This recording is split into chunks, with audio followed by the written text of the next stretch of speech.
ಕಿತ್ತಂಡೂರು ವೆಂಕಟರಾಮ್ ರವರ ಸಾರಥ್ಯದಲ್ಲಿ ನಡೆಯುತ್ತಿರುವ punch TV Kannada ನ್ಯೂಸ್ಗೆ ಸ್ವಾಗತ. ಕೋಲಾರ ಜಿಲ್ಲೆಯ ಅಪರೂಪದ ಮರುಸುನಾಡು ಜಾನಪದ ಕಲಾವಿದರಾದ ಮುನಿವೆಂಕಟಮ್ಮ ಇದೇ ಕೋಲಾರ ತಾಲೂಕಿನ ಜನಘಟ್ಟ ಗ್ರಾಮ ಪಂಚಾಯಿತಿ ಅರನಾಗನಹಳ್ಳಿ ಗ್ರಾಮದ ವಾಸಿ. 60 ವರ್ಷದ ವಯೋಮಾನದ ಈ ಮಹಿಳೆ ಪಕ್ಕಾ ಗ್ರಾಮೀಣ ಕೋಲಾರ ಜಿಲ್ಲೆಯ ಒರಿಜಿನಲ್ ಹಳೆ ತಲೆಮಾರಿನ ಅಪರೂಪದ ಕಲಾವಿದರು. 200ಕ್ಕೂ ಹೆಚ್ಚು ಜಾನಪದ ಹಾಡುಗಳು, ಕತೆಗಳು, ಜೋಡಿ ಪದಗಳು, ಲಾಲಿ ಪದಗಳು, ಕೋಲಾರ ಜಿಲ್ಲೆಯ ಹಳ್ಳಿಗಳ ಹೆಸರುಗಳನ್ನು ಒಳಗೊಂಡಂತೆ ಜಾನಪದ ಹಾಡುಗಳಲ್ಲಿ ಕೋಲಾರ ಜಿಲ್ಲೆಯ ಅನೇಕ ಹೆಸರುಗಳು ಇವರ ಜಾನಪದ ಹಾಡುಗಳಲ್ಲಿ ಆಸುವಕ್ಕಾಗಿವೆ.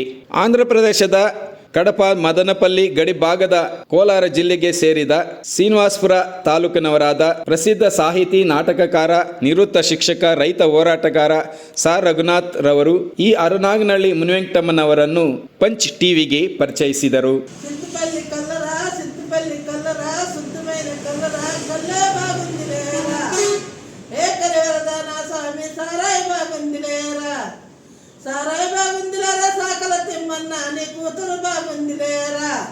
ಸ್ನೇಹಿತರೆ, ಕರ್ನಾಟಕದ ಕೋಲಾರ ಜಿಲ್ಲೆ ಕರ್ನಾಟಕದ ಗಡಿಯಷ್ಟೇ ಅಲ್ಲ, ಈ ಕೋಲಾರ ಆಂಧ್ರ, ತಮಿಳುನಾಡು, ಕರ್ನಾಟಕದ ಗಡಿಭಾಗದಲ್ಲಿರುವ ಈ ಕೋಲಾರ ಜಿಲ್ಲೆ ಕಲೆ, ಸಾಹಿತ್ಯ, ಜಾನಪದ ಮತ್ತು ಹಲವಾರು ಪ್ರಮುಖ ಪ್ರತಿಭೆಗಳಿಗೆ ಇದು ಚಿನ್ನದ ಗಣಿಯೇ ಸರಿ. ಇಂತಹ ಬೆಳಕಿಗೆ ಬಾರದಂತಹ ಈ ಗಣಿಯಲ್ಲಿ ಅದೆಷ್ಟೋ ಪ್ರತಿಭೆಗಳು ಇನ್ನೂ ಬೆಳಕಿಗೆ ಬಾರದಂತೆ ಉದಿಗಿವೆ. ಇಂತಹ ಬೆಳಕಿಗೆ ಬಾರದ ಎಲೆಮರೆಕಾಯಿ ಅಂತ ಪ್ರತಿಭಾವಂತ ಹಾಗೂ ನಶಿಸುವ ಅಂಚಿನಲ್ಲಿರುವಂತಹ ಪ್ರತಿಭೆಗಳನ್ನು ಹೊರ ತೆಗೆಯುವಂತಹ ಒಂದು ಸಣ್ಣ ಪ್ರಯತ್ನಕ್ಕೆ ಪಂಚ್ ಟಿವಿ ತಂಡವು ಮುಂದಾಗಿದೆ. ನಮಸ್ಕಾರ ಸ್ನೇಹಿತರೆ, ಇವತ್ತು ಇದೇ ಕೋಲಾರ ಜಿಲ್ಲೆಯ ಕೋಲಾರ ತಾಲೂಕಿನ ಅರನಾಗನಹಳ್ಳಿ ಗ್ರಾಮದ ಮುನಿವೆಂಕಟಮ್ಮ ಅವರನ್ನ, ಅದರಲ್ಲೂ ಮರುಸುನಾಡು ಜಾನಪದ ವಿಶೇಷ ಕಲಾವಿದರಾದಂಥ ಅಪರೂಪದ ಜಾನಪದ ಕಲಾವಿದರಾದಂಥ ಮುನಿವೆಂಕಟಮ್ಮನವರನ್ನ ಅವರ ಸ್ವಗ್ರಾಮದಲ್ಲಿ ಇವತ್ತು ಪಂಚ್ ಟಿವಿ ತಂಡವು ಭೇಟಿ ಮಾಡುತ್ತಿದೆ. ಬನ್ನಿ ನೋಡೋಣ. ಕೋಲಾರ ಜಿಲ್ಲೆಯ ಹೆಸರಾಂತ ಸಾಹಿತಿಗಳು, ಜನಚಳುವಳಿಯ ರೈತ ಹೋರಾಟಗಾರರು ಆದಂಥ, ಪ್ರಗತಿಪರ ಚಿಂತಕರು ಆದಂತಹ ಲೇಖಕರು, ಮಕ್ಕಳ ನಾಟಕಕಾರರು, ಬರಹಗಾರರು ಆದಂತಹ ಸಾಹಿತಿ ಸಾರ್ ರಘುನಾಥ್ ಸಾರ್ ಅವರು ಕೂಡ ನಮ್ಮ ಜೊತೆ ಇದ್ದಾರೆ. ಇಂತಹ ಅಪರೂಪದ ಪ್ರತಿಭೆ ಆದಂಥ ಅರನಾಗನಹಳ್ಳಿ ಮುನಿವೆಂಕಟಮ್ಮ ಅವರನ್ನು ಪರಿಚಯ ಮಾಡಿಕೊಡ್ತಾ ಇದ್ದಾರೆ. ನಮಸ್ಕಾರ ಸರ್. ನಮಸ್ಕಾರ. ಈ ಅಪರೂಪದ ಜಾನಪದ ಕಲಾವಿದರಾದಂಥ ಮರುಸುನಾಡು ಅಪರೂಪದ ಜಾನಪದ ಕಲಾವಿದರು ಅಂತ ಹೇಳ್ತಾ ಇದ್ದೀರಿ ನೀವು. ಈ ಅಪರೂಪದ ಜಾನಪದ, ಅದರಲ್ಲೂ ಮರುಸುನಾಡು ಕಲಾವಿದರು ಅಂದ್ರೆ ಏನು ಈ ಮರುಸುನಾಡು ಪದ, ಈ ಮರುಸುನಾಡು ಸಾಹಿತ್ಯ, ಈ ಜಾನಪದ, ಅದರಲ್ಲಿ ಈ ಅರನಾಗನಹಳ್ಳಿ ಮುನಿವೆಂಕಟಮ್ಮನ ಅವರು ವಿಶೇಷ ಅಂತ ಹೇಳ್ತಾ ಇದ್ರೆ ಏನು ಸರ್ ಅದು? ದಯವಿಟ್ಟು ಒಂಚೂರು ಪರಿಚಯ ಮಾಡ್ತೀವಿ ಸರ್. ಆಯ್ತು. ಶರಣು ಮರುಸುನಾಡು ಮೊಟ್ಟ ಮೊದಲು ಕೇಳಿ ಬರೋದು 12ನೇ ಶತಮಾನದಲ್ಲಿ 2ನೇ ಪ್ರೌಢದೇವರಾಯನ ಕಾಲದಲ್ಲಿ ಒಬ್ಬ ಆಶುವಾಗಿ ಹೇಳಿದ ಅಜ್ಞಾತ ಕವಿಯ ಸೀತಪದ್ಯದಲ್ಲಿ. ನಂತರ ತೆಲುಗಿನಲ್ಲಿ ಕನ್ನಡದಲ್ಲಿ ಕುಮಾರವ್ಯಾಸನಷ್ಟೇ ಪ್ರಖ್ಯಾತ ಮತ್ತು ಪ್ರತಿಭಾಶಾಲಿಯಾದ ಕವಿ ಸಾರ್ವಭೌಮ ಶ್ರೀನಾಥನ 2 ಚಾಟು ಪದ್ಯಗಳಲ್ಲಿ ಮರುಸುನಾಡು ಅನ್ನೋದು ಪ್ರಸ್ತಾಪ ಆಗಿದೆ. ಅದರ ನಂತರದಲ್ಲಿ ಚೋಳರು ಈ ಮರುಸುನಾಡನ್ನ ತಮ್ಮದಾಗಿಸಿಕೊಂಡ ಮೇಲೆ ತಮಿಳುನಾಡಿನ ಇಂದಿನ ಹೊಸೂರನ್ನ ಚೋಳನಾಡು ಅಂತ ಕರೆದರು. ಅದರ ನಂತರ ಈ ಮರುಸುನಾಡು ಅನ್ನೋದು ಅಂತ್ಯಗೊಂಡಿದೆ, ಎಲ್ಲೋ ವಿಲೀನವಾಗಿದೆ, ರಾಜಕೀಯ ಅಧಿಕಾರದ ಸೀಮೆಗಳಲ್ಲಿ ಇದು ವಿಲೀನವಾಗ್ಬಿಟ್ಟಿದೆ, ಅಸ್ತಿತ್ವವನ್ನು ಕಳ್ಕೊಂಡಿದೆ ಅನ್ನುವ ಸಂದರ್ಭದಲ್ಲಿ ಈ ಮರುಸುನಾಡಿನ ಬಗ್ಗೆ ಕಾಲಜ್ಞಾನಿಯಾದಂಥ ಪೋತುಲೂರಿ ವೀರಬ್ರಹ್ಮಂ ಅವರ ಕಾಲಜ್ಞಾನದಲ್ಲಿ ಪ್ರಸ್ತಾಪ ಆಗಿದೆ. ಎಲ್ಲ ದಿಕ್ಕುಗಳಿಗೂ ದುಷ್ಟರ ಸಂಹಾರಕ್ಕಾಗಿ ಪೋತುಲೂರು ವೀರಬ್ರಹ್ಮಂ ಒಬ್ಬೊಬ್ಬ ದೇವತೆಯನ್ನು ಕಳಿಸಿಕೊಡುವಾಗ ಕರ್ನಾಟಕ ರಾಜ್ಯಾನಿಕಿ ಕಾಳಿದೇವಿನಿ ಕೊಂಬು ಮರಸು ರಾಜ್ಯಾನಿಗೆ ದುರ್ಗಿನಿ ಪಂಪು ಅಂತ ಹೇಳ್ತಾರೆ.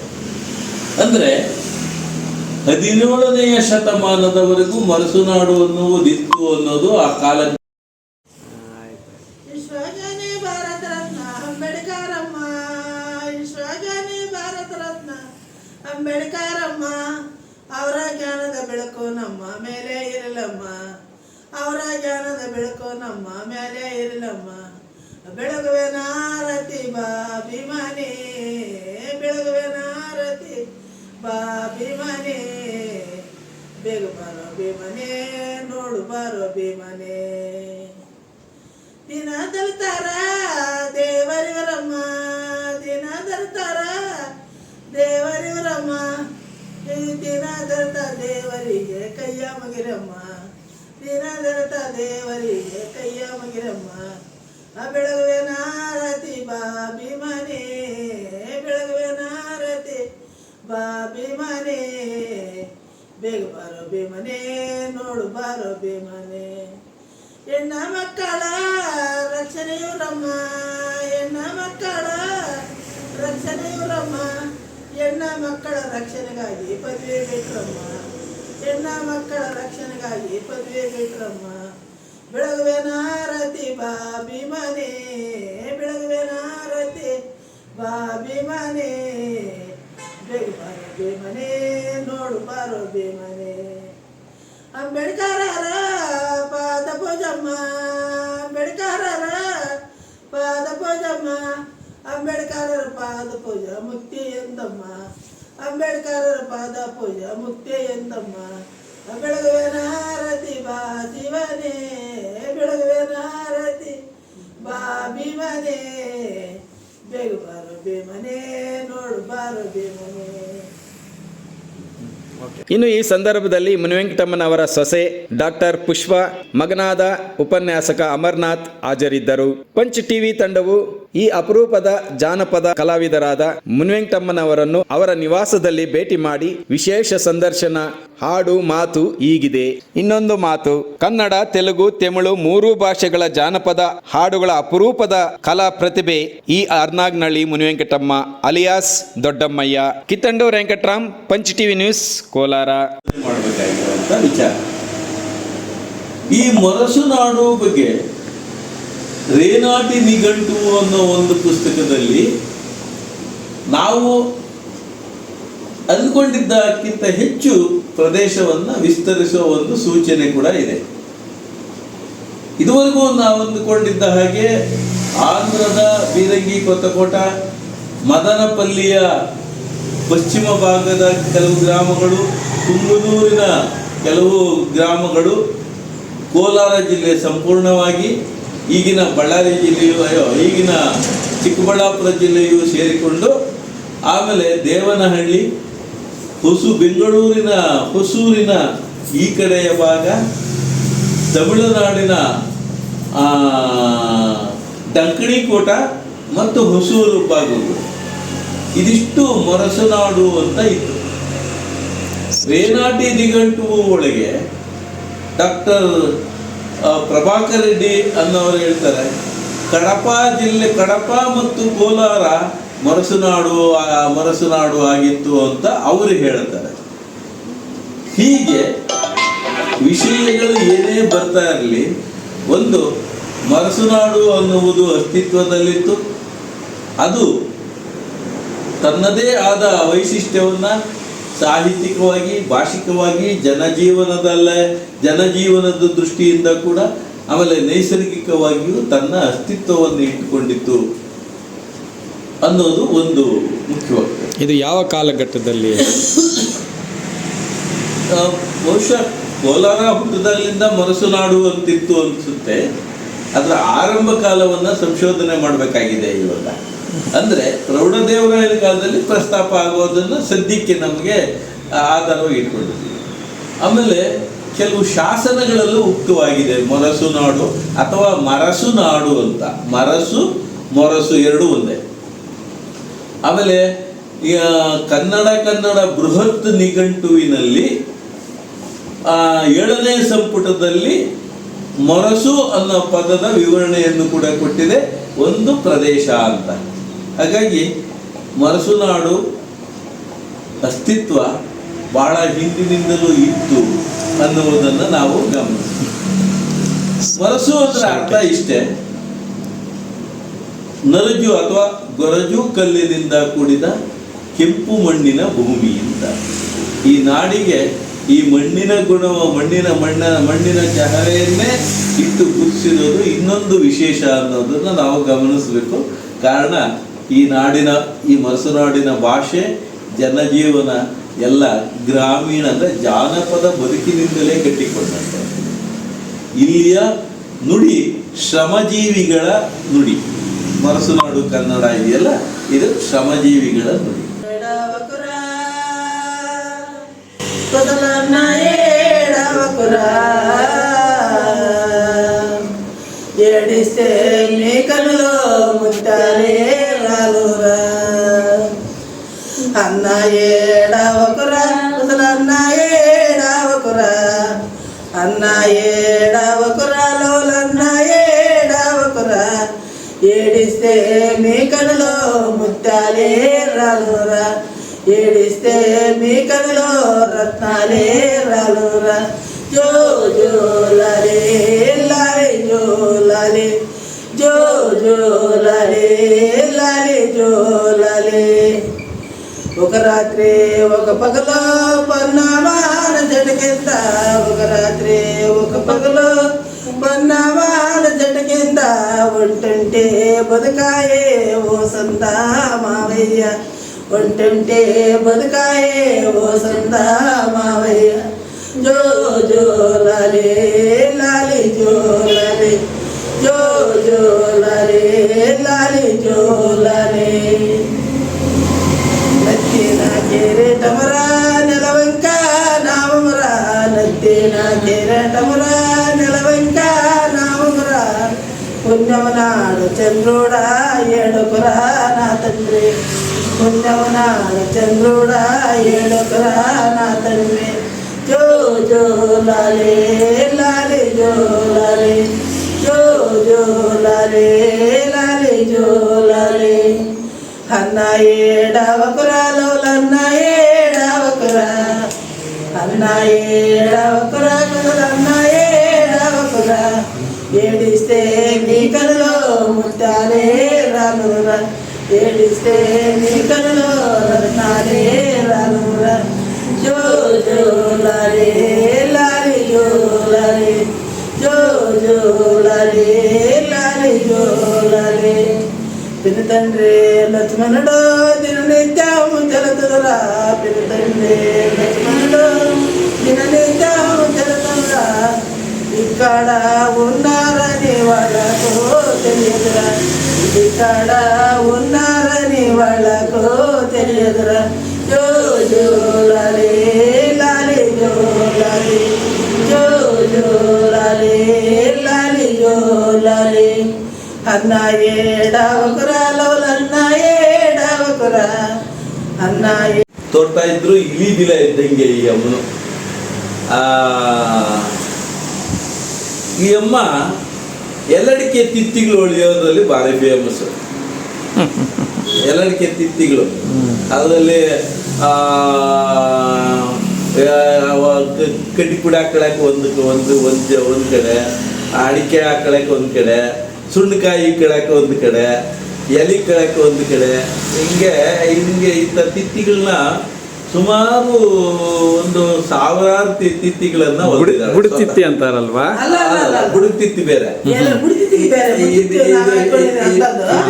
ಏಲಡಿಕೆ ಎರಡು ಮೂರು. ನಾವು ಇವತ್ತಿನ ಜನಸಾಮಾನ್ಯರ ಕನ್ನಡದಲ್ಲಿ ಹೇಳೋದ್ರೆ ಪೌಚುಗಳು ಅಂತ, ಇದು ಜನಸಾಮಾನ್ಯ ನಾವು ಹೇಳೋದ್ರೆ ಅದು ಆ ತಿತ್ತಿಯ ಚೀಲಗಳು ಅಂತ. ಅಂದರೆ ಅನೇಕ ಚೀಲಗಳು ಸೇರಿ ಒಂದು ತಿತ್ತಿ. ಇದನ್ನ ಹೊಲಿದು ಕೇಳಿದವ್ರಿಗೆಲ್ಲ ಕೊಡೋದು. ಅದು ಎಷ್ಟು ಜನ ಹೆಂಗಸರು ಸೊಂಟದಾಗ ಈ ಅಮ್ಮನ ತಿತ್ತಿಗಳವೆ ಹೊಲ್ಸ್ಕೊಳ್ತಾ ತಕೊಂಡೋದಕ್ಕೆ ಸೆನ್ಸಸ್ ಮಾಡ್ಬೇಕಾಗತ್ತೆ. ಅದೆಲ್ಲ ಎಷ್ಟು ಕೊಟ್ಟಿರ್ತೀರಮ್ಮ? ಎಷ್ಟು ಜನಕ್ಕೆ ಕೊಟ್ಟಿರ್ತೀರಿ? ನೀವೇ ಹೊಲಿಯೋದಾ? ಯಾವಾಗ ಕೊಟ್ಟಿದ್ದೇನಾ ಈಗ ನೀವೇ ಹೊಲ್ದು ಕೊಡ್ತೀರಾ? ಹೌದು, ಆಯಮ್ಮನೇ ಮಿಷಿನ್ ತುಳಿದು ಹಾ ಹಾ ತಿತ್ತಿಗಳನ್ನ ಹೊಲ್ದು ಕೊಡೋದು. ಹಾ. ನನಗೆ ಗೊತ್ತಿಲ್ಲ. ನನ್ನ ತಂಗಿ ಅವಳು ಊರಾಗ ಹಾ. ಅವಳ ಕೈ ಕೊಟ್ಬಿಟ್ಟಿದ್ವಿ. ಹಾ ಅವಳು ಯಾರು ಬೇಕೋ ಅವ್ರು ಕೊಟ್ಕೊಡೋದು. ಫ್ರೀ ಆಗಿ ಫ್ರೀಯಾಗನ ಕೊಟ್ಕೊ, ನೀನ್ ಕಾಸ್ಕನ ಮಾಡ್ಕೊ, ಏನಾರ ಮಾಡ್ಕೊಂತ ಅವ್ಳು ನೀವು ಮಾತ್ರ ಕಾಸು ನಾನು ತಗೊಂಡಿಲ್ಲ. ತಗೊಂಡಿಲ್ಲ. ನನಗೆ ಗೊತ್ತಿರೋ ಹಾಗೆ ಹಾ. ಈ ಅಮ್ಮನ ತಿತ್ತಿ ಅಡಿಕೆಲೆ ತಿತ್ತಿ ಹಾ ಬೆಂಗಳೂರಿಗೂ ಹೋಗದೆ. ಓಹೋ ಸರಿ ಸರಿ. ನನಗೆ ಗೊತ್ತಿರೋ ಬೆಂಗಳೂರು ಗಂಟ ಹೋಗದೆ. ಇದು ಇನ್ನೊಂದು ಈ ಅಮ್ಮನಲ್ಲಿ ಮುನಿವೆಂಕಟಮ್ಮನ ವಿಶೇಷ ಗುಣ. ರೋಟು ಪಕ್ಕ ಊಟು ಪರೆ ಪಣ್ಣೆ, ರೋಟು ಪಕ್ಕ ಊಟು ಪರೆ ಪಣ್ಣೆ, ನೀನಾನಿ ಒಣ್ಣ ಕರೆ, ನೀನಾನಿ ಒಣ್ಣ ಕರೆ ಪಣ್ಣೆ, ಗೊಮ್ಮವ ಎಲೆ ಮಣ್ಣು ಕೊಡು.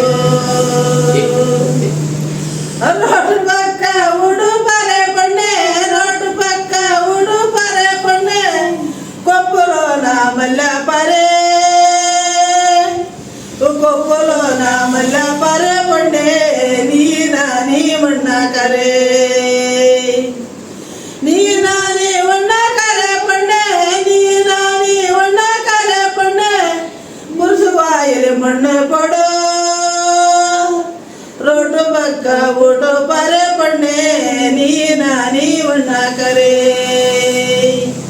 ರೋಡು ಪಕ್ಕ ಊಡು ಪರೆ ಪಣ್ಣೆ, ರೋಡು ಪಕ್ಕ ಊಡು ಪರೆ ಪಣ್ಣೆ, ನೀನಾನಿ ಒಣ್ಣ ಕರೆ,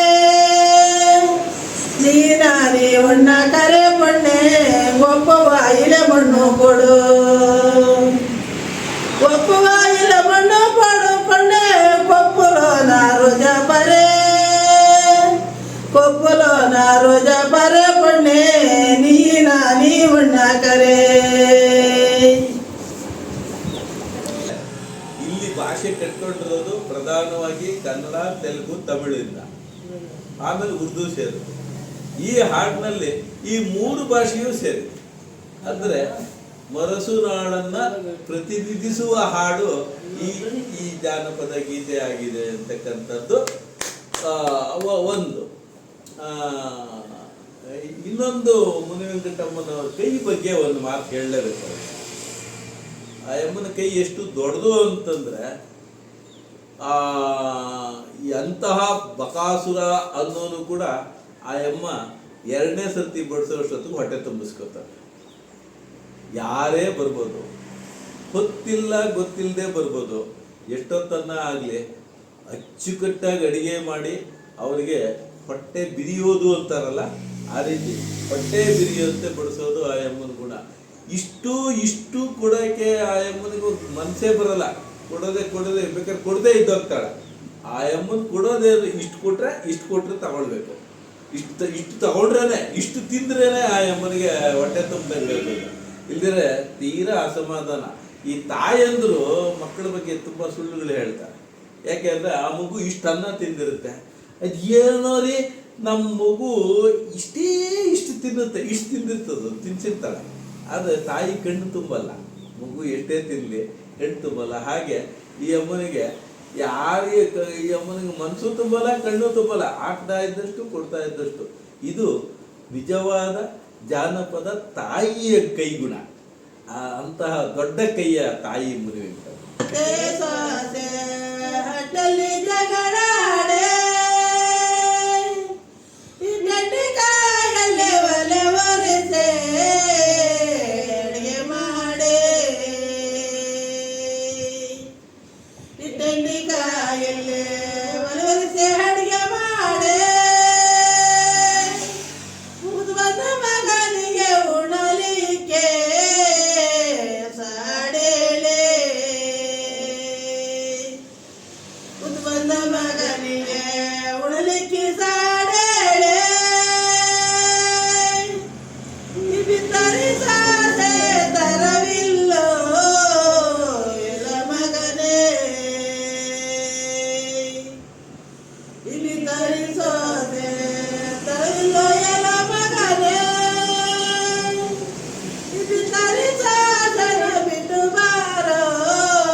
ನಾನು ಹೆಂಗೆ ಬಿಟ್ಟು ಬರಿದೆ ಎನ್ನಮ್ಮ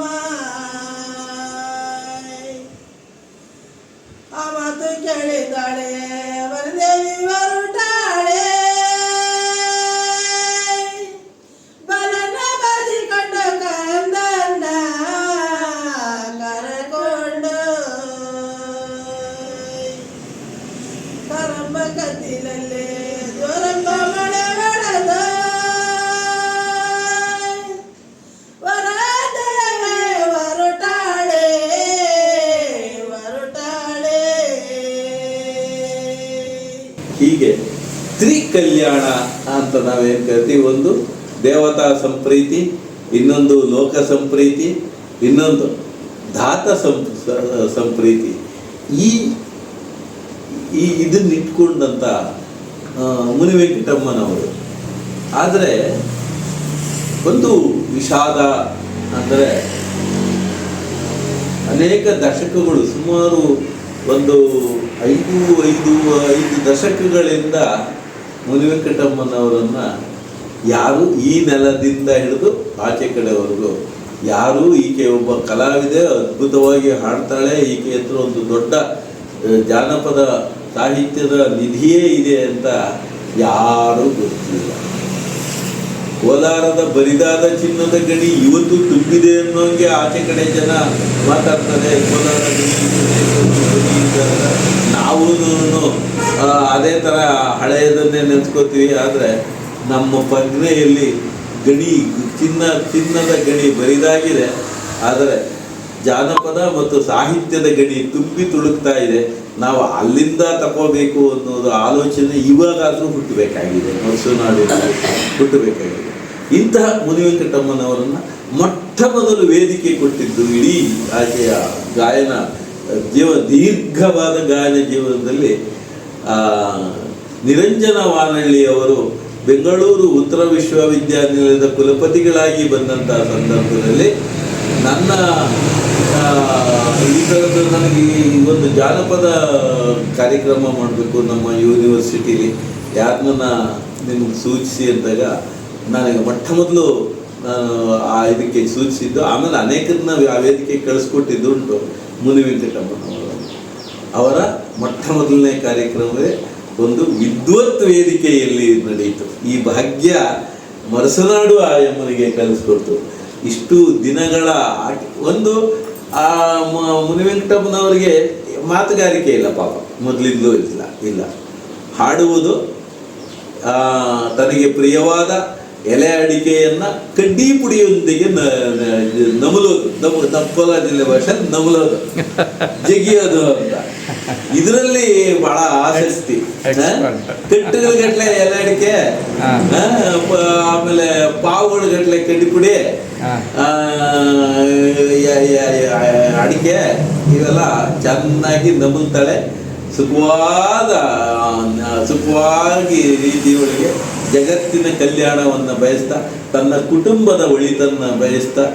ಆಮೇಲೆ ನಾನು ಇನ್ನೊಂದು ವಿಷಯ ಹೇಳಬೇಕು ಅಂದರೆ, ಈ ಅಮ್ಮನಿಗೆ ಇಷ್ಟು ವಯಸ್ಸಾಗಿದೆ, ಈ ಅಮ್ಮನ ತಂಗೀರಿಗೆ ಮಕ್ಕಳು ಮೊಮ್ಮಕ್ಕಳು ಆಗಿದೆ. ಇವತ್ತು ಅವರು ಒಂದು ಸಣ್ಣದೇನ ಕಷ್ಟ ಆಗ್ಬಿಟ್ರೆ ಇನ್ನೊಂದು ಬಂದ ಅಮ್ಮನ ಹತ್ರ ತಾಯಿ ಬಂದಂಗೆ, ತವರು ಮನೆಗೆ ಹೆಣ್ಣು ಮಗಳು ಓಡು ಬಂದಂಗೆ ಈ ಅಮ್ಮನ ಹತ್ರಕ್ಕೆ ಎಲ್ಲ ಬರ್ತಾರೆ. ಇವತ್ತಿಗೂ ಆಕೆಯ ಮಕ್ಕಳು ಬರ್ತಾರೆ. ಯಾವತ್ತೂ ನಿಮ್ಮ ಸಂಸಾರ ಆಗಿದೆ, ಮಕ್ಕಳಾಗಿದೆ, ಮರಿ ಆಗಿದೆ, ನನ್ನ ಮೇಲೆ ಯಾಕೆ ಬೀಳ್ತೀರಾ ಅಂತ ಆಕೆ ಬಾಯಲ್ಲಿ ಬಂದಿಲ್ಲ. ಗುಟ್ಟು ವಿಷಯ ಅಂದರೆ ಅನೇಕ ಸಂದರ್ಭ ದುಡ್ಡಿಲ್ಲದೆ ಸಾಲ ಮಾಡಿ ಆದರೂ ಅವರುಗಳಿಗೆ ಬೇಡಿಕೆಗಳನ್ನು ಪೂರೈಸಿದ್ದನ್ನು ನಾನು ಬಲ್ಲೆ. ಅಂದರೆ ನನಗೆ ಸಂಸಾರ ಆಗಿದೆ, ನನಗೆ ಮಗನಿದ್ದಾನೆ, ಮೊಮ್ಮಕ್ಕಳಿದ್ದಾರೆ, ಅಷ್ಟು ದೊಡ್ಕೊಂಡ್ರೆ ಸಾಕು ಅನ್ನುವ ಅದೇ ಸ್ವಾರ್ಥ ಗುಣ ಇಲ್ಲ. ಇವತ್ತಿಗೂ ಆ ಒಂದು ಈಕೆ ತಮ್ಮ ದೊಡ್ಡ ತಮ್ಮ ಸಿದ್ನಳ್ಳಿ ಒಳಗಿದ್ದಾರೆ. ಈ ಹರಿಕತೆಗೆ ಇದೆಲ್ಲ ಕೀಬೋರ್ಡು ಅದು ಇದು ಎಲ್ಲ ನುಡಿಸ್ತಾರೆ. ಮಾರುತಿ ಅಂತ ಸುಮಾರು ಒಂದು 40 ವರ್ಷ ಆಗಿದೆ ಅವರಿಗೆ. ಈ ಅಮ್ಮನ್ 4 ಜನ ಕೂಡ ಇವತ್ತು ಹಿಡ್ಕೊಂಡು ಹೊಡೆದ್ಬಿಡ್ತಾಳೆ ಕೋಪ ಬಂದ್ರೆ. ಆತ ಒಂದು 5 ವರ್ಷದ ಹುಡುಗನ ತರ, 5 ವರ್ಷದ ಮಗು ತರ ತೆಪ್ಪ ಕೈ ಕಟ್ಕೊಂಡಿರ್ತಾವ, ಅಥವಾ ಎದುರು ಮಾತಾಡಲ್ಲ, ತಲೆ ಎತ್ತಿ ನೋಡಲ್ಲ. ಅವರು ಹಾಗೆ ಮಕ್ಕಳ ತರನೇ ಇದ್ದೋಗ್ಬಿಟ್ಟಿದ್ದಾರೆ.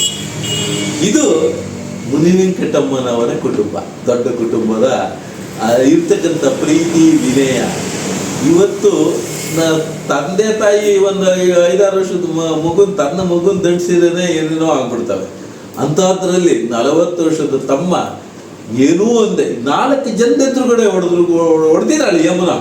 ಕಡಿಮೆ ಆದವಳೇನಲ್ಲ ಮುನಿವೆಂಕಟಮ್ಮ, ಹೊಡೆದಿದ್ದಾಳೆ. ಆದರೂ ಕೂಡ ಅವರು ಯಾವುದೂ ತಿರುಗಿ ಬಿದ್ದಿಲ್ಲ. ಈ ಕಣ್ಣು ತೆರೆದು ಕಣ್ಣನ್ನು ಮೇಲೆ ಕೆತ್ತಿ ನೋಡಿಲ್ಲ. ಅಷ್ಟು ವಿನಯ ತಾಯಿ ಮುನಿವೆಂಕಟಮ್ಮನವ್ರ ಬಗ್ಗೆ ಗೌರವ ಇಟ್ಕೊಂಡಿದೆ.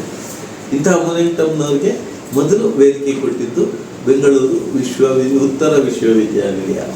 ಆಮೇಲೆ ಈಗ 2003ರಲ್ಲಿ ಮೈಸೂರಿನ ಜಾನಪದ ಪ್ರಪಂಚ ಅನ್ನೋ ಒಂದು ಸಂಸ್ಥೆ ಈ ಅಮ್ಮನಿಗೆ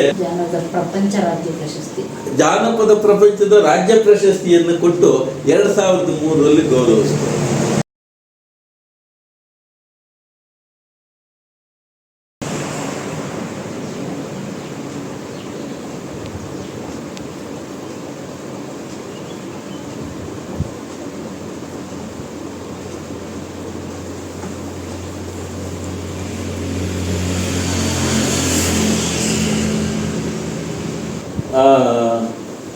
ಈ 2 ಗೌರವ ಸಿಕ್ಕಿದೆ.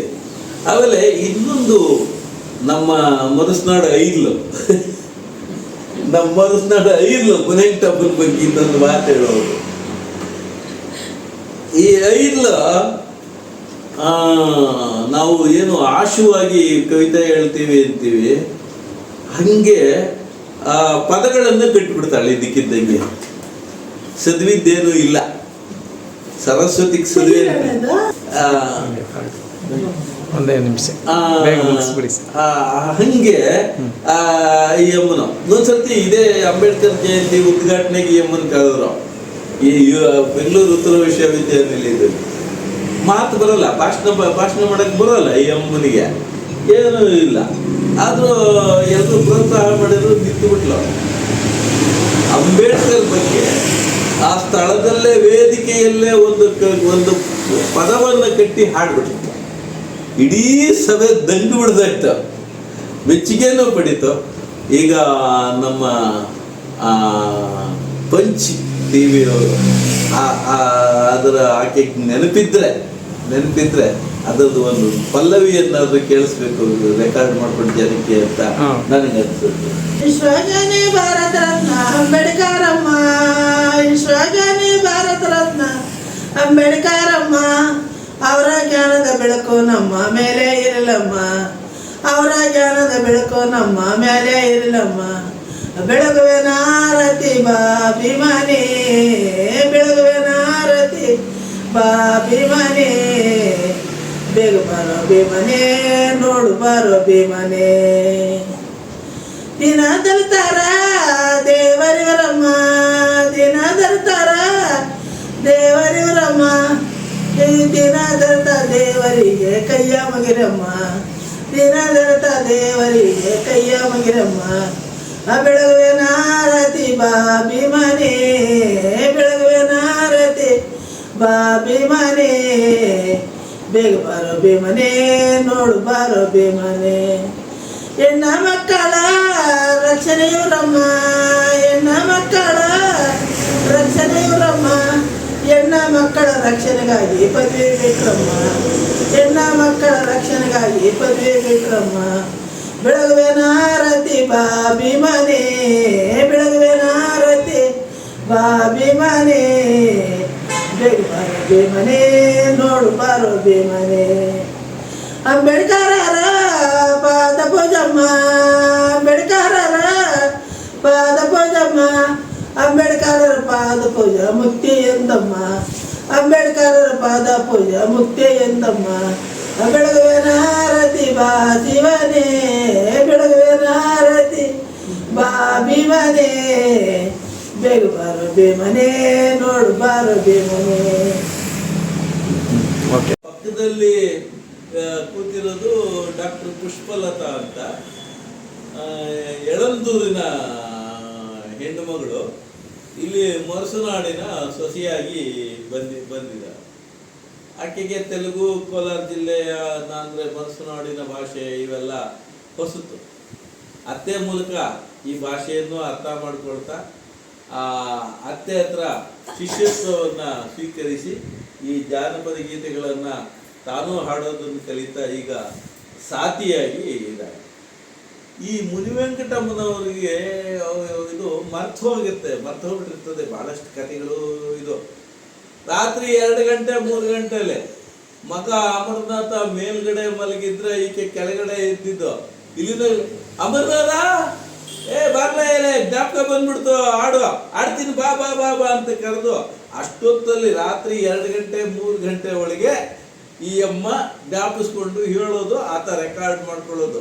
ಇದು ಈಕೆಗೆ ಹಾಡನ್ನ ಜ್ಞಾಪಿಸಿಕೊಳ್ಳುವ ಅಂದ್ರೆ ಗೊತ್ತಿಲ್ಲದೆ ಇರೋದೇ ಜಾನಪದ. ಹಾಡೋದಕ್ಕೆ ಗೊತ್ತಿಲ್ಲದೆ ಹಾಡ್ತಕ್ಕಂಥವನೇ ಜಾನಪದ ಗಾಯಕ. ಆದ್ರಿಂದ ಅದಕ್ಕೆ ಆ ಅಮ್ಮನ್ನ ಸಹಜ ಗಾಯಕಿ ಅಂತ ಹೇಳಿದ್ದು. ಈ ಥರದ ನೆನಪನ್ನ ಮಾಡ್ಕೊಂಡು ಇವಾಗ ಗಾದೆಗಳು ಬಂದಿದೆ. ಈ ಅಮ್ಮ ಹಾಡಿರುವ ಗೀತೆಗಳನ್ನ ಅವರೇ ಸಾಲು ಅನ್ನೋ ಹೆಸರಲ್ಲಿ ತರೋ ಪ್ರಯತ್ನ ಕೂಡ ಪಡ್ತಾ ಇದೆ. ಹಾಗೆಯೇ ಕಥೆಯ ಸಂಕಲನವನ್ನು ತರಬೇಕು ಅನ್ನೋ ಒಂದು ಪ್ರಯತ್ನ ಇದೆ, ನೋಡಬೇಕು. ಯಾಕೆಂದರೆ ಸನ್ಯಾಸಿಗೂ ಹಣ ಬೇಕು ಅಂತಾನೆ ಅನ್ನಂಥದ್ದು ಸಂಸಾರಿಯಾದ ಲೇಖಕರಿಗೆ ಇವ್ರಿಗೂ ಕೂಡ ಹಣ ಬೇಕಾಗತ್ತೆ. ನೋಡೋಣ ಏನಾಗತ್ತೆ. ಜಾನಪದ ಸರಸ್ವತಿ ಅದನ್ನು ಕೆಲಸ ಮಾಡಿಸ್ಕೊಳ್ಳಿ. ಈಗ ಮುನಿವೆಂಕಟಮ್ಮನವರು ಮತ್ತೆ ಹಾಡ್ತಾರೆ. ಕರಿವರ್ಧನ ಸ್ವಾಮಿ ಸಾರಾಯ ಬಾಗುಂದಿಲೇರ, ಸಾರಾಯ ಬಾಗುಂದಿಲೇರ, ಸಾಕಲ ತಿಮ್ಮನ್ನ ನೀ ಕೂತರು ಬಾಗುಂದಿಲೇರ. ಸೂರಕುಂಟಿ ಕಲ್ಲರ, ಸುರಕಮೈನ ಕಲ್ಲರ, ಮಾದಮಂಗಳ ಕಲ್ಲರ, ಮೇಲೈನ ಕಲ್ಲರ, ಕಲ್ಲೇ ಬಾಗುಂದಿಲೇರ. ಕರಿವರ್ಧನ ಸ್ವಾಮಿ ಸಾರಾಯ ಬಾಗುಂದಿಲೇರ. ಈತಿ ಕಲ್ಲ ಇತ್ವರ, ತಾಟಿ ಕಲ್ಲ ತ್ಯಾಟರ, ಟಂಕಾಯ ಕಲ್ತೀಪುರ, ಕಲ್ಲೇ ಬಾಗುಂದಿಲೇರ. ಕರಿವರ್ಧನ ಸ್ವಾಮಿ ಸಾರಾಯ ಬಾಗುಂದಿಲೇರ. ಸೋಲಕುಂಟಿ ಕಲ್ಲರ, ಸುರಕಮೈನ ಕಲ್ಲರ, ಸೋಲಕುಂಟಿ ಕಲ್ಲರ, ಸುರಕಮೈನ ಕಲ್ಲರ, ಕಲ್ಲೇ ಬಾಗುಂದಿಲೇರ. ಕರಿವರ್ಧನ ಸ್ವಾಮಿ ಸಾರಾಯ ಬಾಗುಂದಿಲೇರ. ಸಿದ್ದುಪಲ್ಲಿ ಕಲ್ಲರ, ಸುತ್ತಮೈನ ಕಲ್ಲರ, ಕಲ್ಲೇ ಬಾಗುಂದಿಲೇರ. ಕರಿವರ್ಧನ ಸ್ವಾಮಿ ಸಾರಾಯ ಬಾಗುಂದಿಲೇರ. ಸಾರಾಯ ಬಾಗುಂದಿಲೇರ, ಸಾಕಲ ತಿಮ್ಮನ್ನ ನೀ ಕೂತರು ಬಾಗುಂದಿಲೇರ. ಶ್ರಮಜೀವಿಗಳ ನುಡಿಯನ್ನೇ ಬಳಸಿಕೊಂಡು ಇಲ್ಲಿನ ಜಾನಪದ ಸಾಹಿತ್ಯ ಕಟ್ಟಿಕೊಂಡಿದೆ. ವಿಶೇಷವಾಗಿ ಜಾನಪದ ಗೀತೆಗಳು ಮತ್ತು ಜಾನಪದ ಕಥೆಗಳು. ಇಲ್ಲಿ ಕೋಲಾರವನ್ನ, ನನಗೆ ಅನಿಸೋ ಮಟ್ಟಿಗೆ ಕೋಲಾರವನ್ನ ಮರಸುನಾಡಿನ ಸಾಂಸ್ಕೃತಿಕ ರಾಜಧಾನಿ ಅಂತ ಕರೀಬಹುದು. ಎಲ್ಲ ಪ್ರದೇಶಕ್ಕೂ ಸೇರಿಕೊಂಡು, 3 ರಾಜ್ಯಗಳಿಗೂ ಸೇರಿಕೊಂಡು. ಇಲ್ಲಿನ ಭಾಷೆಯೂ ಹಾಗೆ ಇದೆ. ಹೆಚ್ಚು ರಾಯಲಸೀಮಾ ಭಾಷೆ ಏನಿದೆ ಅದು, ಮತ್ತು ಇಲ್ಲಿಯ ಜನಪದರ ಶ್ರಮಜೀವಿಗಳು ಆಡುವ ಮಾತುಗಳು ಎರಡು ಒಂದಕ್ಕೊಂದು ಕೂಡಿಕೊಂಡು ಅನುರೂಪ ದಾಂಪತ್ಯವಿದ್ದಂತೆ ಈ ಭಾಷೆ ನಿರ್ಮಾಣಗೊಂಡಿದೆ. ಈ ಭಾಷೆಯಲ್ಲಿ ಜಾನಪದ ಸಾಹಿತ್ಯ, ಗೀತೆ, ಕತೆ ನಿರ್ಮಾಣವಾಗಿದೆ, ಕಟ್ಟಲ್ಪಟ್ಟಿದೆ ಅಂತ. ಹೀಗೆ ಸ್ವಲ್ಪ ಸಂಕ್ಷಿಪ್ತ ಕಟ್ಟಿರುವ ಸಾಹಿತ್ಯಕ್ಕೆ ಒಂದು ಸೂತ್ರವಾಗಿ ಹರಿನಾಗನಹಳ್ಳಿ ಮುನಿವೆಂಕಟಮ್ಮನವರು ಇದ್ದಾರೆ. ಮುನಿವೆಂಕಟಮ್ಮನವರು ಹುಟ್ಟೂರು ಬಂಗಾರಪೇಟೆ ತಾಲೂಕು, ಸಿದ್ದನಹಳ್ಳಿ. ಆ ಸಿದ್ದನಹಳ್ಳಿ ಇವರ ತವರೂರು.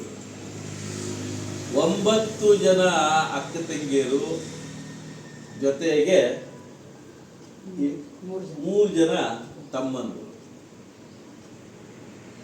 ಬಾಲ್ಯದಿಂದಲೇ 6ನೇ ವಯಸ್ಸಿನಲ್ಲಿಯೇ ಮುನಿವೆಂಕಟಮ್ಮ ಕೂಲಿಕಾರರಾಗಿ ಜಮೀನಿನಲ್ಲಿ ದುಡಿಯುತ್ತಾ ಬಂದಾಕೆ.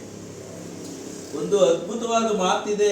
ಈಕೆ ಮಕ್ಕಳನ್ನ ಸಾಕೊಂಡು ತಾಯಿಗೆ ಸಹಾಯಕವಾಗಿ ಆ ವಯಸ್ಸಿಗೆ ಮಕ್ಕಳು ಸಾಕುವ ಜವಾಬ್ದಾರಿ ಎಲ್ಲ ತಗೊಂಡು ನನ್ನ ಕೈಲಿ ಆಗಲ್ಲ ಅಂತ ಒಂದು ಸರ್ತಿ ಅಂದಾಗ ಅವ್ರ ಅಮ್ಮ ಅಂದಿದ್ರಂತೆ, ನಿನ್ನ ಇಷ್ಟು ಜನ ನಿಂದಿಕೊಂಬ ಅಂತ ನಾನು ಹೇಳಿದ್ನ ಅಂತ. ಅಂದ್ರೆ ಇಷ್ಟು ಜನ ಮಕ್ಕಳನ್ನ ನಿನ್ನ ನಂತರ ಹುಟ್ಟಿರೋದಲ್ವ, ಅವ್ರನ್ನ ಯಾಕೆ ಹಿಂದೆ ಜೊತೆಲಿ ಇಟ್ಕೊಂಬಂದೆ ಅಂತ ಕೇಳಿದ್ರು. ಒಂದು ಅದ್ಭುತವಾದ ನುಡಿಗಟ್ಟಿದು ಅಂತ ಕೂಡ ಇದೆ. ಅದಕ್ಕೆ ಹೇಳಿದ್ದು ಇದು ಶ್ರಮಜೀವಿಗಳ ಭಾಷೆ, ಈ ಮರಸುನಾಡಿನ ಭಾಷೆ, ಕೋಲಾರ ಜಿಲ್ಲೆಯ ಕನ್ನಡ ಅಂತ ಹೇಳಿದ್ರು. ಹಾಗೆ ಹೋದಾಗ ತಾಯಿಯಿಂದ, ಅಜ್ಜಿಯಿಂದ, ಈ ಅಮ್ಮನಿಗಿಂತ ಹಿರಿಯರಾದ ಸಹ ಜಾನಪದ ಗಾಯಕರಿಂದ ಈ ಅಮ್ಮ ಕಲಿತ ಹಾಡುಗಳು 100. ದೊಡ್ಡ ಮಗು ಅಂತ ಕರಿತಾ ಇದ್ದಿದ್ದು ಈಕೆನ, ಮನೆಯೊಳಗೆ ದೊಡ್ಡ ಮಗುನೇ. ಆದ್ರೆ ಆ ಹೆಸರು ದೊಡ್ಡ ಮಗು ಅನ್ನೋದು ಪೂರ್ಣವಾಗಿ ಆಚೆ ಕಡೆಯೂ ಹೊಲಗದ್ದಿಗಳಲ್ಲಿ ಕೂಡ ಕರೆಯುವಂಥದ್ದು ಆಗ್ಬಿಟ್ಟಿತ್ತು ಈ ಅಮ್ಮನಿಗೆ. ಏನನ್ನ ಇದಾದ್ರೆ ದೊಡ್ಡ ಮಗುನ ಒಂದು ಆಡಿತ್ಕೊ ಅಂತ ಹೇಳೋದು ಕೂಲಿ ಮಾಡುವಂತ ಕೆಲಸಗಳಲ್ಲಿ. ಇನ್ನೊಂದು ವಿಶಿಷ್ಟ ಗುಣ ಅಂದ್ರೆ, ನಾವು ಯಾವುದನ್ನ ಗಂಡುತನ ಅಂತ ಕರಿತೀವಿ ಅದು ಮುನಿವೆಂಕಟಮ್ಮನವರಿಗೆ ಬಾಲ್ಯದಿಂದಲೇ ಧೈರ್ಯ, ಕಷ್ಟ ಸಹಿಷ್ಣು ಮತ್ತು ಯಾವುದನ್ನೇ ಆಗಲಿ ನಿಭಾಯಿಸುವೆನೆಂಬ ಆತ್ಮವಿಶ್ವಾಸ.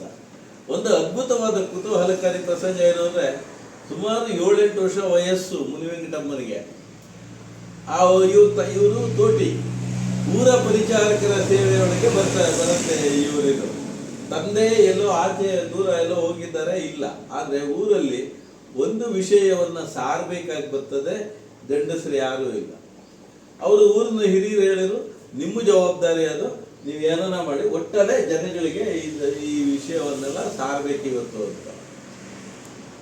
ಮುನಿವೆಂಕಟಮ್ಮ ತಾಯಿಗೆ ಹೇಳಿ ಲಂಗವನ್ನ ಗಂಡಸ್ ಪಚ್ಚೆ ಕಟ್ಟದಂಗೆ ಮೇಲೆ ಕಟ್ಟಿ ತಮಟೆ ಎತ್ಕೊಂಡು, ಈಕೆ ಮುನಿವೆಂಕಟಮ್ಮ ಬಾಲ್ಯದಲ್ಲೇನೆ 7-8ನೇ ವಯಸ್ಸಲ್ಲೇನೆ ಊರು ಬೀದಿಲಿ ತಮಟೆ ಬಾರಿಸ್ಕೊಂಡು ಹೋಗ್ತಾ ಇದ್ರೆ, ಇವ್ರ ತಾಯಿ ಸಾರ್ಕೊಂಡು ಸಾಟುವ ಅಂತ ಹೇಳ್ತೀವಿ. ಆ ಸಾಟುವ ಅನ್ನೋದು ಇಲ್ಲಿನ ಪದ. ಆ ಸಾಟುವನ್ನ ಮಾಡಿ ಬಂದಂತ ಆ ಬಾಲ್ಯದಲ್ಲಿಯೇ ಅಂತ ಸಾಹಸ ಮಾಡ್ಕೊಂಡ್ಬಂದಿದ್ದು. ಹಾಗೆಯೇ ಮದುವೆ ಆಗಿ ಹರಿನಾಗನಹಳ್ಳಿಗೆ ಬಂದಿದ್ದು, ಸಿದ್ನಹಳ್ಳಿಯಿಂದ ಹರಿನಾಗನಹಳ್ಳಿಗೆ ಬಂದಿದ್ದು. ಹರಿನಾಗನಹಳ್ಳಿಗೆ ಬಡ ರೈತ ಕುಟುಂಬವೇ ಇದ್ದಿದ್ದು. ಅಲ್ಲಿ ಕಿರಿಯ ಸೊಸೆಯಾಗಿ ಬಂದಿದ್ದು ಈ ಅಮ್ಮ. ಆ ಊರಲ್ಲಿ ಈಕೆಯ ಮದುವೆಯಾಗಿ ಬರೋಷ್ಟೊತ್ತಿಗೆ ಈಕೆಯ ಗಾಯನ ಪ್ರಸಿದ್ಧಿ ಬಹಳ ಇತ್ತು. ಗಾಯನ ಪ್ರಸಿದ್ಧಿ. ಆವಾಗ ಇಲ್ಲಿ ಊರಲ್ಲಿ ಯಾವುದೇ ಈ ಹೊಸಿಗೆ ಆಗ್ಲಿ, ಮದುವೆ ಆಗ್ಲಿ, ಶೋಭಾನೆ ಪದಗಳು ಬೇಕಾಗ್ಲಿ, ಇನ್ನೊಂದು ಬೇಕಾಗ್ಲಿ ಹೇಳ್ತಾ ಇದ್ದಿದ್ದು ದೊಡ್ಡ ಏನೋ ಮೇಲ್ಜಾತಿಯವರ ಮನೆಯವರು ಕೂಡ ಅಂತಹ ಸಂದರ್ಭದಲ್ಲಿ ಮುನಿವೆಂಕಟಮ್ಮನವರನ್ನ ಕರೆಸಿ ಆ ಹಾಡುಗಳನ್ನ ಹಾಡಿಸ್ತಾ ಇದ್ರು ಅಂತಂದ್ರೆ ಈಕೆಯ ಗಾಯನ ಮತ್ತು ಪ್ರತಿಭೆ ಜೊತೆಗೆ ಊರಿನಲ್ಲಿ ಈಕೆಗೆ ಪ್ರಾಶಸ್ತ್ಯ, ಗೌರವ ಎಷ್ಟು ಅನ್ನೋದು ಗೊತ್ತಾಗುತ್ತೆ. ಅಂದ್ರೆ ಮುನಿವೆಂಕಟಮ್ಮನವ ಅಂದರೆ ಎಲ್ಲಾ ಜಾತಿಯವರಿಗೂ ಬೇಕಾಗಿತ್ತು. ಅಂದ್ರೆ ಒಬ್ಬ ನಿಜವಾದ ಪ್ರತಿಭಾವಂತ ಸಂಗೀತಗಾರ, ಗಾಯಕ ಆಯಿತು ಅಂದ್ರೆ ಆತನ ಗಾಯನ ಪ್ರತಿಭೆ ಆತನ ಜಾತಿಯನ್ನ ಪರಿಗಣೆಗೆ ತೆಗೆದುಕೊಳ್ಳದಂತೆ ಮಾಡುತ್ತದೆ ಅನ್ನುವುದಕ್ಕೆ ಮುನಿವೆಂಕಟಮ್ಮ ಒಂದು ದೊಡ್ಡ. ಅವ್ರಿಗೆ ಗಡಿನೂ ಇಲ್ಲ, ಬಡಿನೂ ಇಲ್ಲ, ಯಾವುದೂ ಇಲ್ಲ. ಆಮೇಲೆ ಇಲ್ಲಿ ಮುದುವಾಡಿ ಅಂತಿದೆ, ಇವಾಗ ಅದಕ್ಕೆ ಕೊಳಚೆ ನೀರು ತುಂಬಿಕೊಂಡು ಗದ್ದೆಗಳು ಬೆಳೀತಾ ಇಲ್ಲ. ಅಲ್ಲಿ ಮುನಿವೆಂಕಟಮ್ಮ ದರ್ವು ಅಂದ್ರೆ ಆಲಾಪನೆ, ಹಾಡನ್ನ ಪ್ರಾರಂಭ ಮಾಡಿದ್ರೆ ಇಲ್ಲಿ ಹರಿನಾಗನಹಳ್ಳಿ ಮಲ್ಸಂದ್ರದವರು ಇವರೆಲ್ಲ ಮಾನಂತೆ ದೊಡ್ಡ ಮಗು ಆಡ್ತಾ ಇದ್ದಂಗದೆ ಅಂತ. ಅದೇ ಕನಿಷ್ಠ 2 ಕಿಲೋಮೀಟರ್ ಮೇಲೆ ಆಕೆಯ ಧ್ವನಿ ಕೇಳಿಸ್ತಾ ಇತ್ತು. ಅದನ್ನ ಗುರುತಿಸ್ತಾ ಇದ್ರು, ನಮ್ಮ ದೊಡ್ಡ ಮಗು ಆಡ್ದಂಗದೆ ಅಲ್ಲ ಅಂತ ಮಾತಾಡ್ತಾ ಇದ್ರು. ಅಂದರೆ ಈಕೆಯ ಧ್ವನಿ ಇತ್ತಲ್ಲ, ಹಿಂದೆ ಕೇಳಿಕೆಗಳು ಅದು ಇದು ಆಡ್ತಿರ್ಬೇಕಾದ್ರೆ ಮೈಕಿಲ್ದೆ ಇದ್ದಾಗ ಆ ಸಭೆಗೆ ಎಲ್ರಿಗೂ ಕೇಳಿಸ್ಲಿ ಪ್ರೇಕ್ಷಕರಿಗೆ ಅಂತ ಏರು ಧ್ವನಿಯಲ್ಲಿ ಆಡ್ತಾ ಇದ್ರು. ಮುನಿವೆಂಕಟಮ್ಮ ಹಾಡ್ಕೊಂಬಂದಿದ್ದು ಹಾಗೆ, ಅಭ್ಯಾಸ ಮಾಡಿದ್ದು ತಾರಕ ಧ್ವನಿಯಲ್ಲಿ. ಇವತ್ತಿಗೂ ಆಕೆ ಸಹಜವಾಗಿ ಮಾತಾಡಿದ್ರು ಕೂಡ ಈಕೆ ಮಾತಾಡ್ತಿದ್ದಾಳ ಅರ್ಚಾಡ್ತಿದ್ದಾಳ ಅನ್ಸುತ್ತೆ, ಹಾಗೆ ಮಾತಾಡ್ತಾರೆ. ಏ ಅಮರ ಬಾಯಿ ಅಂತಾರೆ, ಇವತ್ತಿಗೂ ಮಾತಾಡೋದು.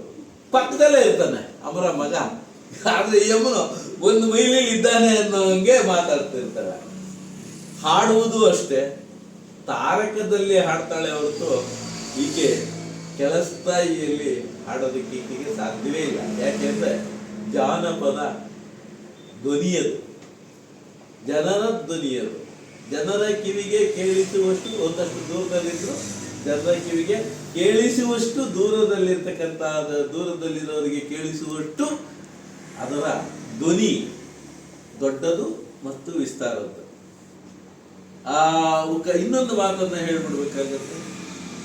ಈಗ ಈಕೆಯನ್ನ ಈ ಹಂತದಲ್ಲಿ ಗುರುತಿಸಿ ಇಂತಹ ಮುನಿವೆಂಕಟಮ್ಮನವರನ್ನ ಪಂಚ್ ಟಿವಿ ತಂಡ ಗುರುತಿಸಿ ಆಕೆಯನ್ನ ಲೋಕಕ್ಕೆ ತೋರಿಸುವ, ಆಕೆಯ ಗಾನವನ್ನ ಕೇಳಿಸುವ ಪ್ರಯತ್ನವನ್ನ ಮಾಡ್ತಿರೋದಕ್ಕೆ ಅದನ್ನು ನಾನು ಮೊದಲು ಆ ಪಂಚ್ ಟಿವಿಯ ಮುಖ್ಯಸ್ಥರಾದ ಕಿತ್ತಂಡೂರು ವೆಂಕಟರಾಮ್ ಅವರ ಈ ರೀತಿಯ ಮನಸ್ಸಿದೆಯಲ್ಲ, ಇದನ್ನ ನಾನು ಅಭಿನಂದಿಸ್ಬೇಕಾಗತ್ತೆ. ಯಾಕೆ ಅಂದರೆ ಮುನಿವೆಂಕಟಮ್ಮನವರು ಸುಮಾರು ಇವತ್ತಿಗೂ ನೆನಪಿನಲ್ಲಿ ಇಟ್ಟುಕೊಂಡು 200 ಹಾಡುಗಳನ್ನು ಇವತ್ತಿಗೂ ಹಾಡ್ತಾರೆ. ಕನ್ನಡ, ತೆಲುಗು, ತಮಿಳು ಜಾನಪದ ಗೀತೆಗಳನ್ನು ಸುಮಾರು 150 ಕಥೆಗಳನ್ನು ಇವತ್ತಿನ ಮಾತು ಹೇಳ್ತಾ ಇದ್ದೀನಿ, ನೆನಪಿನಿಂದಲೇ ನಿರೂಪಿಸ್ತಾರೆ. ಇಂತಹ ಇವಾಗ ಅವರ ವಯಸ್ಸು 60 ಆಗ್ತಾ ಬಂದಿದೆ. ಈ ವಯಸ್ಸಲ್ಲೂ ಕೂಡ ಆ ಧ್ವನಿಯನ್ನು ಹಾಗೆ ಉಳಿಸ್ಕೊಂಡಿದ್ದಾರೆ. ಅನಾರೋಗ್ಯವನ್ನ ಮೀರಿ ಕಲೆಯ ಆರೋಗ್ಯವನ್ನ ಉಳಿಸಿಕೊಂಡಿರ್ತಕ್ಕಂಥ ಮುನಿವೆಂಕಟಮ್ಮನವರ ಧ್ವನಿಯನ್ನ ನೀವೇ ಕೇಳುತ್ತೀರಿ. ಅದರ ಎತ್ತರ ವಿಸ್ತಾರ ಏನು ಅನ್ನುವುದು ನೀವು ಪಂಚ್ ಟಿವಿಯ ಮೂಲಕ ಅನುಭವಿಸಬಲ್ಲಿರಿ. ಒಂದು ಮಾತು ಕಡೆಯದಾಗಿ, ಮುನಿವೆಂಕಟಮ್ಮನವರ ಹಾಡುಗಾರಿಕೆಯನ್ನು ನಾವು ನೆಲಮೂಲದ ಬೇಸ್ ಅಂತ ನಾವೇನು ಕರಿತೀವಿ, ಆ ಧ್ವನಿಯಲ್ಲಿಯೇ ಕೇಳಿಸಿಕೊಂಡು ಅರ್ಥೈಸ್ಕೋಬೇಕಾಗ್ತದೆ. ಯಾಕೆ ಅಂದರೆ ಈ ಅಮ್ಮಂದು ದರುವು ಪಾಠ ಅಂದರೆ ದೊಡ್ಡ ಧ್ವನಿಯ ಹಾಡು. ದರುವು ಅಂದರೆ ದೊಡ್ಡ ಧ್ವನಿ ಅನ್ನಲು ಒಂದು ಅರ್ಥ ಇದೆ, ಆಲಾಪನೆ ಅನ್ನೋದು ಅರ್ಥ ಇದೆ. ಮುನಿವೆಂಕಟಮ್ಮನವ್ರದ್ದು ದರುವು ಪಾಠ, ಸೋ ಪಾಠ. ಯಾಕೆಂದರೆ ಆ ಕೊನೆಯ ಒಳಗೆ ಆಲಾಪನೆ ಅದನ್ನ ಎಳಿತಾರಲ್ಲ, ಅದು ಒಂದು ಜಾನಪದ ವೈಶಿಷ್ಟ್ಯ. ಅಂದರೆ ಇದರಲ್ಲಿ ಮಾಮಿಡಿ ಅಂತ ಬಂದರೆ ಅದು ಮಾಮಿಡಿ ಪಾಠಗಳು ಅಂತ.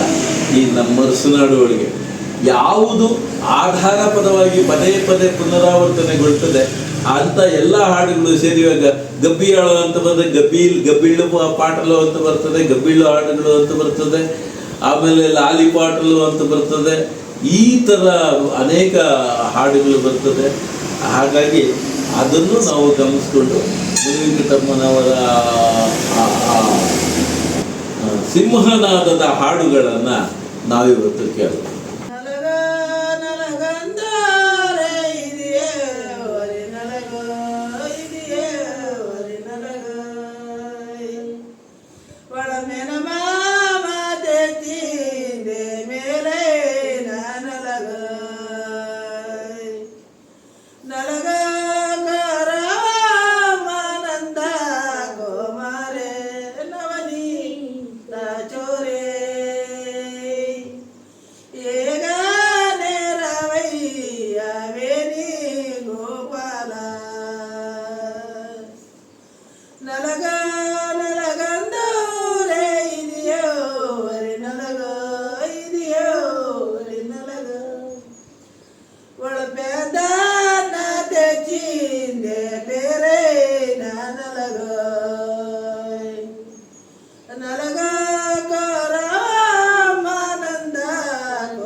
ಅತ್ತೆ ಮಾವರ